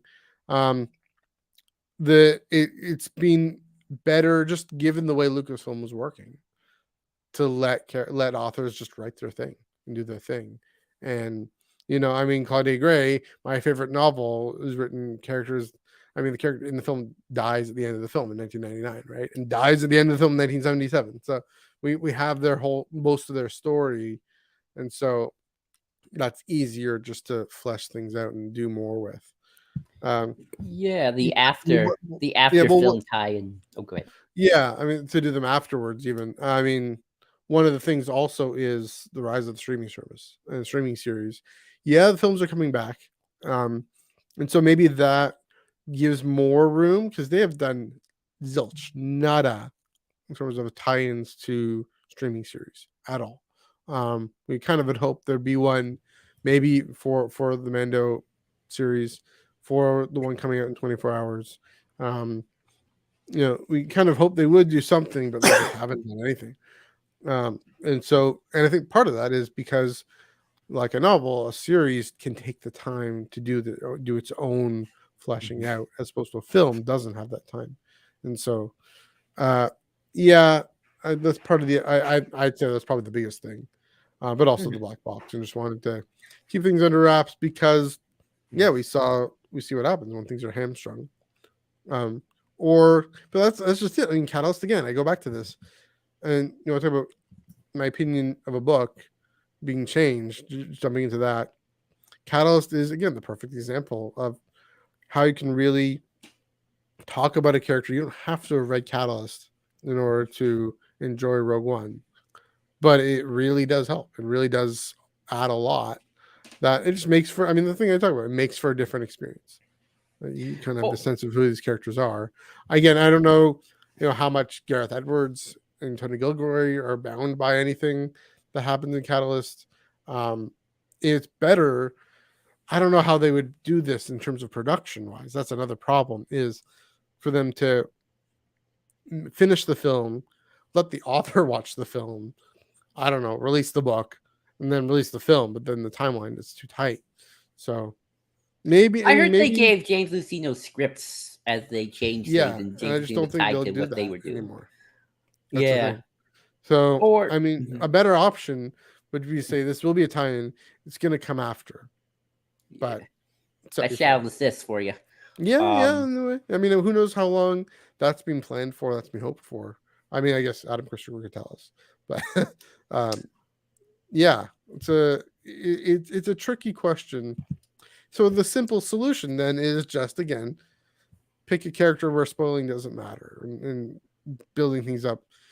We've already seen what happens, so build it up. I mean, that's why Andor as a show exists, right? We already know what happens to Cassian, so build it up. Um, but also, yeah, again, Master and Apprentice, like, and why Emperor's End is so successful because of what we see in Shadow of the Sith, and again, the whole Honk and Look is I mean, I'll free to give do you its own thing. a great example of a Yeah, book I'm reading right now, Rise of the Red Blade. Took yeah, an Inquisitor character that just appeared in a single issue in the comic, has now made a whole book around yeah. her. It's really good. And yeah, you talk about the hamstrung thing. Mm-hmm, It's either hamstrung or when it gives you lore, mm-hmm, um, it's very possible that it might not mesh. Like Yeah. I was thinking about your complaint about Bloodline with the timeline thing. Yeah. Um, and I wonder if like maybe it's adequate in the context of just that book, but I feel Mhm. like in terms of what the aftermath is set up, what Mando might be setting up. Yeah. I wonder if that has been rectified. Because I'm not quite sure about what the Yeah. First Order, but definitely the whole rise of the First Order thing, that Mhm. how it's going down. I don't think necessarily is what the intent of what Bloodline said was the rise of the First Order. I mean, Yeah. certainly not what the intent of the Force Awakens visual dictionary that got dropped. Sure. So, but so much of that has now changed with like the contingency and the unknown regions and now Mhm. Thrawn and stuff like that. Yeah. And I guess to say that that's just why bother introducing that problem in the first place. You know, maybe that's what it is. Yeah. So yeah. Anyway, But yeah, I think that does it. Unless we have any final thoughts. I'll just say Um, fun to go through this exercise and just to Yeah. go back again, shining a spotlight on Mhm. all these wonderful stories that Mhm. you're free to read, that you're open to read. Um, they're not. Well, you go to the library. They're free at the library. Go to a library. Support public libraries. Um, Yeah. check those out. Yeah, that look, shining spotlight on these brilliant Star Wars stories that are, for me, as good as some better than some things that we've seen on screen, frankly. Um, Obviously, Uh, Star Wars is firstly a film, and now mhm. Disney, now a streaming series franchise. But man, some of these novels are just as good, and the I comics we'll get into next week just as good in some Mhm. ways. But anyway, so go ahead. I just wanted. I'm sorry. I have to do this. I want to just give like. I'll make it quick. I just want to give like a few like brief thoughts on why my honorable mentions and why I picked them. Sure. Rebel Rising. Really love it because it's one of those books that does what I love when it ties in a bunch of things together from the various books and comics and games Hmm. and kind of cements it all, consolidates it all in one story. Because you got Battlefront, you got the comic from the Poe Dameron, you Yeah, got Aftermath with Wedge, and even though that doesn't really pay off in Rise of Skywalker, I'm talking really fast. that's it. You don't So talk so it's one of those consolidating books that I love so much, which I hope like the Rise of Snoke book would be for like bridging the. much. It's a bridge book. I call it a bridge book. There we go. Yeah, it's a good way of Um, putting it. Phasma. I don't know. I really liked Phasma, the book. Yeah, Phasma's not much in the movies, but I really just liked the book. Really interesting. No, I'm sorry. Rebel Rising is the Saw Gerrera. I was talking about Resistance Reborn. That's right. Yes. Resistance Reborn is the bridge book. Yes, Rebel you mentioned that. Rising. Yes. Doesn't happen to go fast. Rebel Rising, another great Rogue One tie-in, even though that's after the fact because it came after Rogue One. But I really Mhm. like it. Really love Jin and Saul's relationship. I wish we got that more in the movie. Honestly, that's one of Yeah. those things where it's like, oh, they clearly didn't focus that much in the movie, but this is more interesting in the book. Jin and Saul's kind of Mhm. relationship. And the 2017 Thrawn novel, I think I like that more because of the comic adaptation. But I think of Interesting. the new Zahn books, I think this is the one I like the most, just as a Mhm. standalone. To kind of see the rise of Thrawn, and I also really like what they do with some of the Rebels characters like Price and Yeah. Governor Roken. So those are my honorable mentions and why the reasons I picked them. So that's my last thought. Yeah.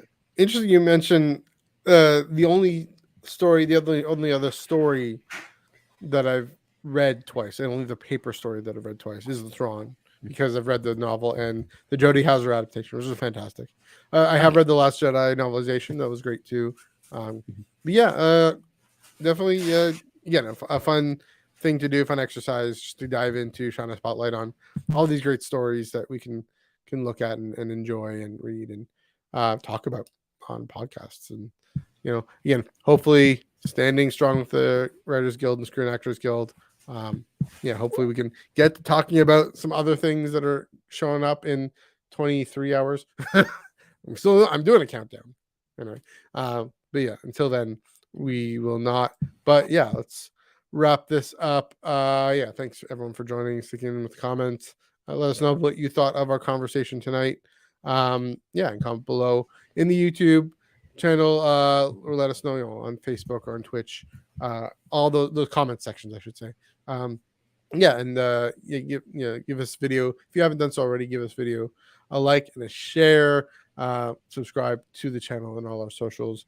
If you haven't done so already, Where can you subscribe on our socials at Iron Cannon Pod, EYEONCANONPOD on Twitter, Twitch, Twitch as well, Twitter, Threads, Instagram, Underworld, Facebook, Underworld, Twitter as well at the SWU. I guess what was gonna plug one more thing. Tractor Beam. Check us out on Thursday at 12:15 Eastern time.